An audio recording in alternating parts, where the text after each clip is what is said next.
নমস্কার বন্ধুরা, কেমন আছেন? আশা করি ভালো আছেন। আমিও ভালো আছি। আজকে আমি আমুদা মাছের ঝাল করব। এই আমুদা মাছ কেটে পরিষ্কার করে নিয়েছি। এগুলো কড়াতে আমি তেল দিয়ে আমুদা মাছে নুন হলুদ মাখিয়ে নিয়েছি এবং আমুদা মাছগুলো ভেজে নেব।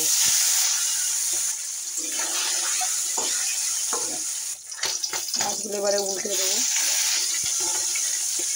মাছ ভাজা হয়ে গেছে, এবারে আমি নামিয়ে নেবো মাছগুলো। তেলের মধ্যে দেবো একটু কালো জিরে ফোড়ন, একটু পেঁয়াজ কুচি।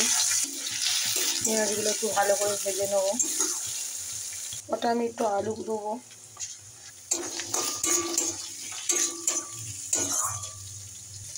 মশলাকে এরমভাবে একটুখানি করে দিয়ে থেতো করে দেবো। ভালো করে ভেজে নেবো। একটু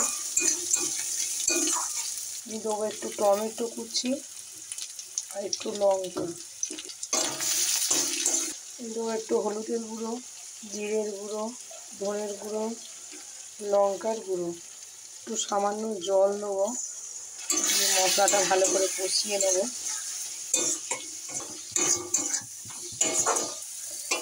কষানো হয়ে গেছে, এবার আমি জল দিয়ে দেবো। দিয়ে দেবো জল, স্বাদ মতো নুন। এবারে মাছগুলো দিয়ে দেবো, একটু ধনে পাতা দেবো।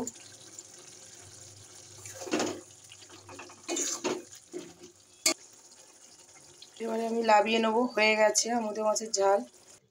কেমন লাগলো আমুদা মাছের ঝালের রেসিপিটা অবশ্যই কমেন্ট করে জানাবেন, লাইক করবেন, শেয়ার করবেন, সাবস্ক্রাইব করবেন। ভালো থাকবেন, সুস্থ থাকবেন। টাটা।